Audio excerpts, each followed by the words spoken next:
오늘은 예수님과 함께 겟세마네 동산으로 함께 가보고자 합니다. 우리는 이 겟세마네 동산에서 많은 것을 배울 수가 있습니다.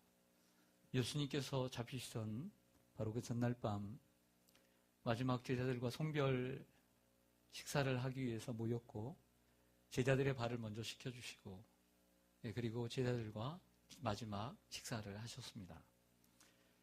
그 식사를 다 하신 후에 기드론 골짜기를 지나 겟세마네 동산이라고 하는 곳에 가서 기도하시며 이 땅에서의 마지막 밤을 보내시죠.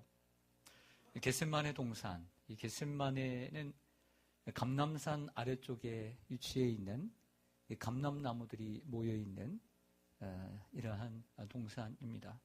당시 올리브나무뿐만 아니라 즉 감람나무가 올리브나무죠. 올리브나무와 올리브 기름을 짜는 이러한 틀들이 많이 있었다고 합니다. 현재도 1000년, 2000년 됐다는 이러한 올리브나무들이 많이 있습니다. 그래서 겟세마네라 하는 단어는 히브리어에서 유래되었는데요. 기름을 짜다라는 것입니다. 우리가 참깨를 짜든 아니면 어떤 기름을 짜든 틀이라는 게 있고요. 그 틀에는 열매가 있습니다. 예를 들어서 올리브 열매를 그 틀 속에 넣어서 그 올리브가 자신의 몸을 희생하면서 쥐어짜듯 깨지고 으깨져야 기름이 나오는 것이죠. 이것은 피땀 흘려 기도하신 겟세마네 동산에서 기도하신 예수님을 우리가 연상할 수 있는 아주 좋은 장소라고 생각을 합니다. 십자가의 죽음을 하루 앞둔 그 시간, 예수님은 자신이 고난을 받을 것, 십자가의 고난을 받을 것을 알고 계셨죠. 마음이 어땠을까요? 예수님은 나시면서도 신성을 가지고 계셨습니다. 즉 하나님의 아들로서 신으로서 오셨지만 이 땅에 오시면서 인간의 몸을 입고 오심으로 저와 여러분이 느끼는 희노애락을 다 알고 계시는 인성을 함께 동시에 가지고 계십니다. 그래서 오늘 마태복음의 저자 마태는 예수님의 그 얼굴을 아마 베드로나 야고보나 요한의 증언을 통해서 알 수 있었던 것처럼 뭐라고 얘기하냐면 예수님의 얼굴 모습이 고민으로 가득하고 슬픈 기색을 하고 있었다라고 표현을 합니다. 그도 그럴 것이 예수님 자신도 그 3명의 제자들에게 내 마음이 매우 고민하여 죽게 되었으니, 즉 내가 죽고 싶을 지경이다 라고 하는 마음의 고통을 호소하셨습니다. 겟세마네, 이곳은 슬픈 곳입니다. 하지만 슬픈 곳에 우리는 솔직한 우리들의 마음을 토할 수 있는 솔직한 곳이기도 합니다. 여러분, 우리가 인생을 살면서 우리는 이 슬픔을 억누르고 삽니다. 울고 싶어도 울지 않으려고 하고, 아파도 아픔을 느끼지 않으려고 생각지 않고 지나갈 때가 많이 있습니다.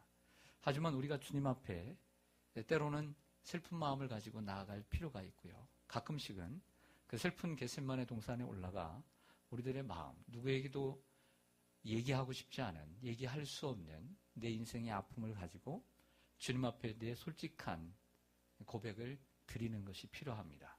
그럴 때 진정한 영적인 치유가 일어나게 되는 것이죠.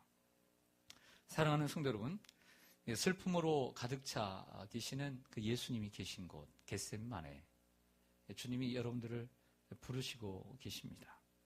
이 겟세마네에 함께 가야 하지 않겠습니까? 여러분들 함께 가시겠습니까? 예. 그러나 제자들은 함께 하지 않았습니다. 안타깝게도 3년 이상 동안 부르시고 함께 동고동락하면서 먹고 마시며 예수님과 함께 즐거움을 다했던 그들이 3명은 예수님의 제자들과 함께 있었죠. 그 자리에 함께 있어서 너희들이 나와 함께 깨어 있으라는 예수님의 말씀을 들었지만 그 제자들은 예수님의 말씀을 아주 쭉정이처럼 가벼이 들었습니다.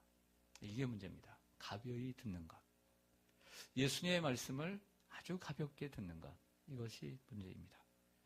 예수님은 얼굴을 땅에 대시고 그리고 그 머리를 무릎 사이에 넣고 간절히 기도하십니다. 한참을 기도하시고 난 후에 돌 던질 만큼 떨어져 있는 제자들에게, 3명의 제자들에게 가서 보았더니 제자들이 잠을 자고 있습니다. 실망하죠. 실망스러웠습니다. 여러분, 우리가 누군가에게 실망스러울 때가 있습니까? 없습니까? 있죠. 가족들에게 실망스럽고, 때로는 같이 일하는 사람들하고 실망스럽고, 때로는 성도들에게 실망스러울 수도 있습니다. 그렇지만 예수님은 그 실망스러운 모습을 감추지는 않았어요. 하지만 그들을 정죄하지는 않았습니다. 도리어 그들을 긍휼히 여기고 불쌍히 여기는 마음을 가졌어요. 이것이 우리가 취해야 되는 마음의 자세입니다. 너희가 나와 함께 한 시간도 이렇게 깨어있을 수 없더냐. 시험에 들지 않게 기도하라. 마음은 원이로되 육신이 약하도다. 라고 말씀하셨습니다. 참으로 어지시고 인자하신 주님의 말씀입니다. 그리고 난 다음에 돌 던진 만큼 기도하신 곳으로 다시 가셔서 두 번째 기도를 시작하십니다. 누가복음 22장의 말씀을 빌리면 이렇게 되어 있습니다. 예수님이 어떻게 기도하시냐면 힘쓰고 애써 더욱 간절히. 그 기도의 표현을 네 가지로 표현합니다.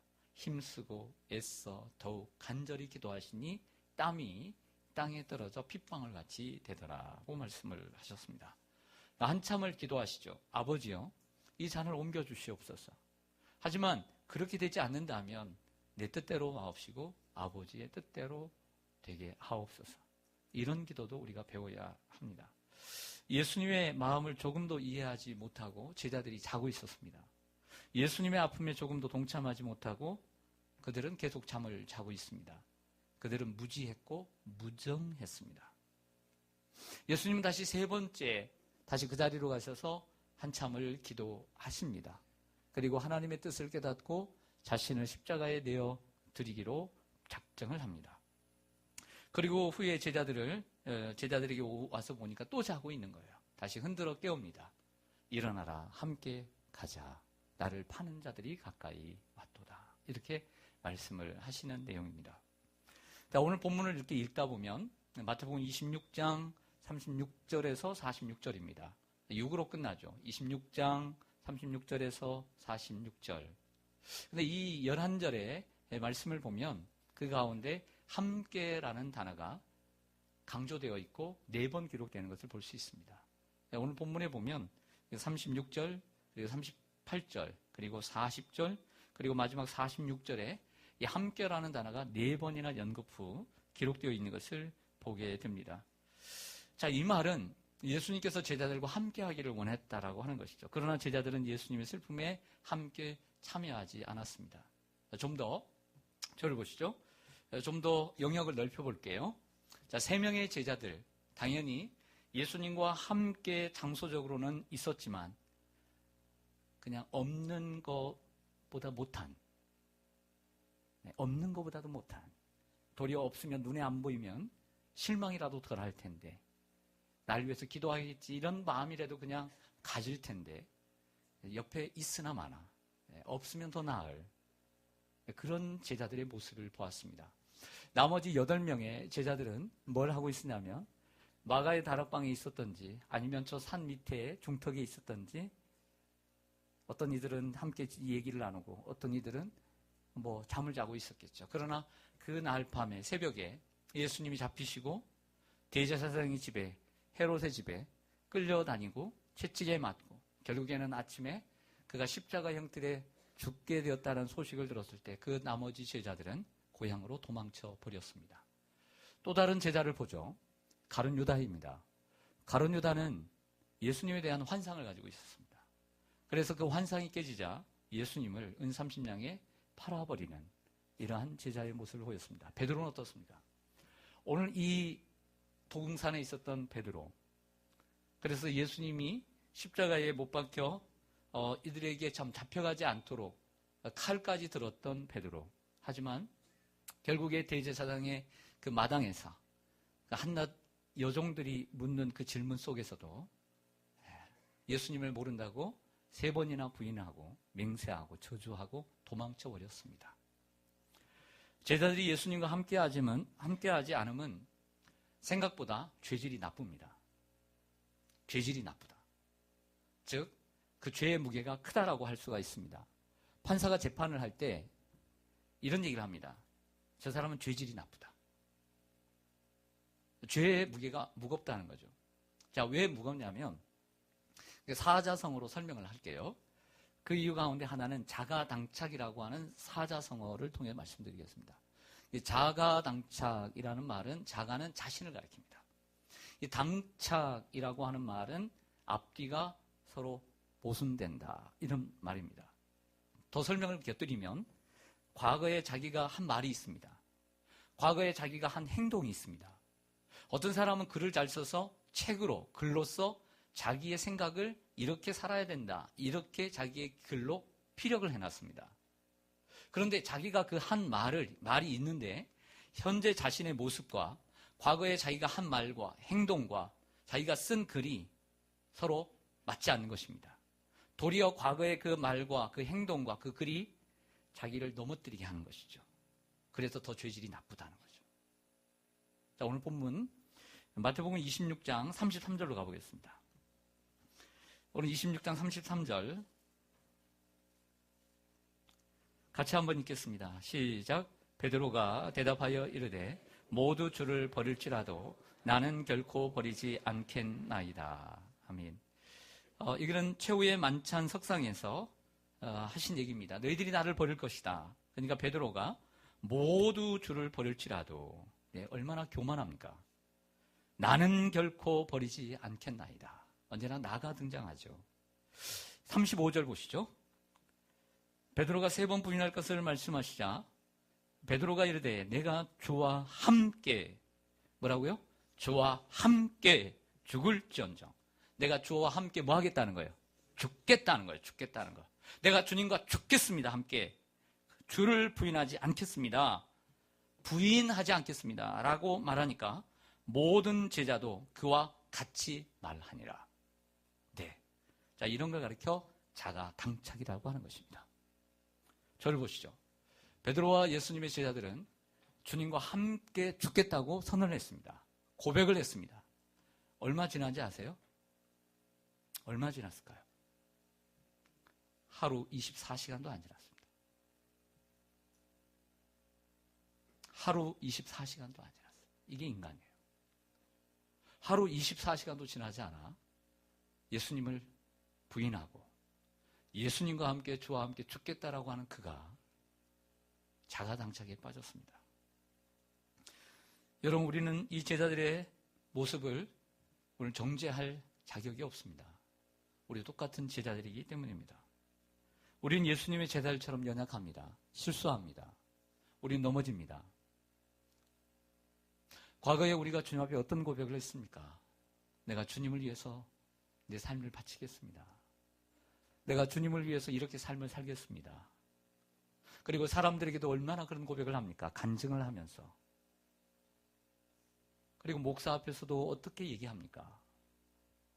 우리는 서로에게 그렇게 얘기합니다. 하지만 약속한 것도 실천에 옮기지 못하는, 신실하지 못한 죄인임을 고백합니다.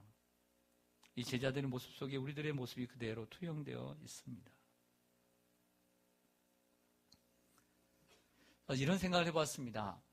예수님의 입장에서 그 제자들에게 나와 함께 가자 했을 때, 일어나서 함께 가자, 나를 파는 자들이 가까이 왔도다 했을 때 예수님이 어디까지 제자들이 함께 하기를 원했을까요? 함께 죽기를 원하셨을까요? 그렇게 생각하시는 분 계세요? 한 분도 안 계시죠? 맞습니다. 예수님은 제자들과 함께, 제자들이 자신과 함께 죽기를 전혀 원하지 않았어요. 그리고 그럴 필요도 없었죠. 제자들에게는 남은 사명이 있었기 때문에. 그러나 적어도 최소한의 제자들과 함께 3년의 정이 있는데, 인간적으로 말해도 3년의 정이 있고, 그리고 신앙 안에서도 그분은 하나님이시고 우리의 구세주이신데, 그 앞에 적어도 겟세마네 동산에서 그 인성을 가진 예수님이 고난을 당하고 마음이 무겁고 죽게 되었을 때에 함께 곁에 있어주기만을 바라는, 기도하지 않아도 되니까 예수님의 기도하신 모습을 보면서 예수님 왜 저렇게 슬퍼하시지? 왜 예수님 이렇게 괴로워하실까? 예수님 무슨 일 있으세요? 예수님 어디 아프세요? 고민스러운 일이 있으세요? 잃어보지도 못하고 한 시간도 깨어있지 못하는 제자들의 모습. 정말 주님이 우리들에게 원하셨던 것은 함께 죽기를 원하셨던 것이 아니라 함께 그 곁에 있어주고 한 시간이라도 깨어 함께 예수님을 위해서 기도해 주는 것. 이것이 큰 고난에 동참하는 것 아시겠습니까? 여러분, 우리는 살아가면서 내가 정말 힘들고 어려울 때, 내 부모가 돌아가실 때, 내가 정말 병상에 누워있을 때, 내가 정말 가장 힘들 때 나에게 도움이 되고 내 곁에 있어준 사람을 잊지 못합니다. 하지만 반대로 내가 가장 힘들 때, 내가 가장 아파할 때, 그 곁에 없어줄 때는 전혀 도움이 안 된다는 것을 알게 되죠. 사랑하는 성도 여러분, 오늘은 종려주일이라고 합니다. 즉 예수님께서 지방에서 갈릴리에서 선교를 하시다가 전도를 하시다가 이제 십자가에 못 박혀 돌아가실 자신이 이 땅에 오신 목적을 이루기 위해 수도인 예루살렘으로 올라가십니다. 예루살렘으로 올라가는데 벳바게에서 어린 나귀를 데리고 오기 위해서 그 나귀를 타고 입성을 하십니다. 모든 사람들은 로마를 전복시키고 새로운 왕으로 등극할 것으로 착각을 하고 호산나란 말은 우리를 구원하소서 이런 뜻이에요. 그래서 옷을 벗고 그리고 그 종려나무 가지를 꺾어서 흔들면서 찬양을 했죠. 호산나 다윗의 자손이여. 그렇게 입성을 하신 날이 종려주일이고요. 그리고 그 한 주간 월요일, 화요일, 수요일, 목요일 날 제자들의 발을 씻기시고 그리고 최후의 만찬을 드시고 겟세마네 동산에 오르시고 금요일 날 고난을 당하시고 십자가에 못 박혀 돌아가시고 무덤 속에 내려가시는 이 한 주간을 고난주간이라고 이렇게 얘기를 합니다. 이 고난주간은 일주일밖에 되지 않지만 예수님의 33년의 생애 그리고 3년의 공생애에 비해서 비록 자그마한 기간이지만 마태, 마가, 누가, 요한이 기록한 이 복음서의 3분의 1에 해당하는 분량이 바로 이 한 주간의 생애에 기록되어 있다는 거예요. 그만큼 이 고난주간의 한 주간의 생애는 대단히 중요하다고 말할 수가 있습니다. 그렇다고 한다면 예수님 우리가 죽기까지 우리 주님을 따르기를 그렇게 원하지 않으세요. 그리고 지금 현실은 그렇게 할 수가 없어요. 핍박이 있는 것도 아니고요. 그다음에 현실적으로 생각을 해보겠습니다. 어떻게 주님의 고난에 동참할 것인가? 첫째는 성경을 묵상함으로 예수님의 고난에 동참할 수 있습니다. 예수님의 행적을, 고난주간의 행적을 우리가 살펴보면서 또 혹은 패션 오브 크라이스트라 같은 이러한 영상을 보면서 다시 한번 예수님의 고난이 얼마나 처절했는가를 생각해 볼 필요가 있죠. 두 번째로는 십자가와 관련된 찬송을 부르면서 고난에 동참할 수 있습니다. 예수님의 고난에 대한 찬송, 보혈에 대한 찬송을 부르면서 골방에 들어가 그 찬송을 부르면서 성령의 기름 부으심을 경험할 수 있습니다. 몇 번이고 몇십 번이고 몇백 번이고 불러보십시오. 세 번째로는 새벽에 깨어 기도함으로 우리는 고난에 동참할 수 있습니다. 한국교회 거의 한 교회도 빠짐없이 고난주간 한 주간 동안은 새벽 기도회를 합니다. 너희가 나와 함께 한 시간도 이렇게 깨어 있을 수 없더냐. 주님께서 나를 위해 십자가를 지셨는데 우리가 할 수 있는 것 그 새벽 기도 못하겠습니까? 그 정도 해야 하지 않겠습니까? 또한 덤으로 하나님께서 하나님께 우리가 기도할 때 덤으로 새벽에 하나님 우리를 도와주시지 않겠습니까? 시험에 들지 않게 깨어 기도하라. 네, 여러분들 섰다고 생각하지 마십시오. 네, 제자들이 24시간도 안 돼서 무너졌습니다. 자만하지 마십시오. 깨어서 늘 시험에 들지 않게 기도하십시오. 마음에는 원이로되 육신이 약하도다. 여러분, 마음은 원이로되 육신은 약하도다. 이 말을 오해해서는 안 됩니다. 아니 50%만 이해해서는 안 됩니다. 예수님은 제자들의 육신의 괴로움과 육신의 피곤함을 아셨습니다. 하지만 이 말씀을 가지고 새벽에 나오지 못하는 변명과 구실로 삼아서는 절대 안 된다는 것이죠. 예수님의 이 말씀 속에는 내가 피곤한 건 아지만 그래도 깨어서 기도하라는 예수님의 간절한 외침임을 기억하시기를 바랍니다. 넷째로 금식함으로 예수님의 고난에 동참할 수 있습니다. 금식이란 물만 먹고 음식을 안 먹는 것입니다. 물까지 먹지 않는 것은 단식이라고 합니다. 육체적인 고통을 가장 빨리 느끼는 게 뭐냐면 금식이에요. 어떻게 보면 우리가 육체적으로 남이 나를 때리거나 아니면 내가 폭행으로 아니면 내가 사고로 고통을 당하지 않는 한, 내가 질병으로 고통을 당하지 않는 한 육체적으로 가장 큰 고통을 받는, 가장 빠른 고통을 받는 길은 금식밖에 없어요. 굶음으로써 내가 육체적인 아픔, 고통을 겪는 거죠. 배고픔을. 그런 것입니다. 이슬람은 라마단이라고 하는 30일 기간이 있습니다. 해 뜨는 시간부터 해 지는 시간까지 12살 이상의 사람들은, 성인들은 금식을 합니다. 그러나 이 라마단의 9월이라고 하는 이슬람 원력은 우리 음력처럼 매해 돌아갑니다. 어쩔 때는 10월 달이지만 이번에 월드컵 기간이라고 하잖아요. 살라라고 하는 최고의 스트라이커가 그 월드컵 기간에 금식을 할 것인가 말 것인가 이런 얘기까지 하잖아요. 여러분, 잘못된 신, 마호메트가 신에게 코란이라고 하는 경전을 받은 날을 기념해서 그날을 기점으로 해서 30일간 금식을 합니다.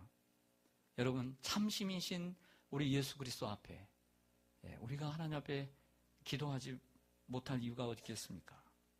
다섯 번째로, 우리는 주님의 고난에 어떻게 동참할 수 있습니까?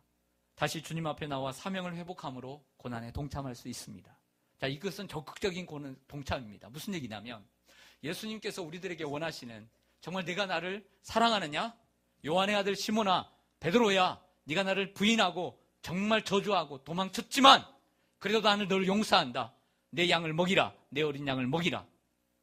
우리가 주님께서 주신 사명에 다시 회복하고 그 자리에 섰을 때, 우리 자신을 부인하고 우리 십자가를 지고 주님을 따를 때, 주님의 사명을 감당할 때, 이것이 주님의 고난에 동참하는 것입니다. 사도 바울이 내가 주님 예수 그리스도를 위해서, 내가 내 몸에, 이 교회를 위해서 내 몸에 고난을 채운다 그랬습니다. 우리의 몸으로 제물 삼아 주님 앞에 열심히 봉사하고 헌신하는 것, 이것이 주님의 고난에 동참하는 줄로 믿습니다. 또한 우리가 삶을 살아가면서 일터에서 예수 그리스도의 귀한 사랑, 예수님의 사랑이 얼마나 귀한지 몰라요. 당신을 하나님이 사랑하세요. 그 하나님이 당신을 위해서 예수 그리스도를 보내주셨습니다. 이번 주간은 고난주간입니다. 그 다음에 부활주간입니다. 예수님의 사랑을 증가하고 예수님의 복음을 증가하는 일, 삶 속에서 여러분들의 얼굴로 예수 그리스도의 향기를 바라는 일, 바로 그것이 예수님의 고난에 동참하는 것이다. 다시 한번 사명 앞에서는 여러분들 되시기를 바랍니다. 마지막으로 이제 행하는 성찬식을 대함으로 우리는 주님의 고난에 동참할 수 있습니다. 예수님께서 마지막 제자들과 성별 식사를 하실 때 빵을 드시고, 이것은 내 떡이라, 이 떡은 내 몸이라, 이것을 먹을 때마다 나를 기념하라. 또 잔을 드시고, 이것은 내가 너희를 위하여 흘리는 나의 피다. 이것을 마실 때마다 나를 기념하라. 여러분, 우리가 자주는 아니지만 오늘 성찬식을 대하면서 자주가 아니기 때문에 더더욱 간절함으로 예수님의 고난에 동참하는 저와 여러분 되시기를 주님의 이름으로 간절히 소망합니다. 기도하겠습니다.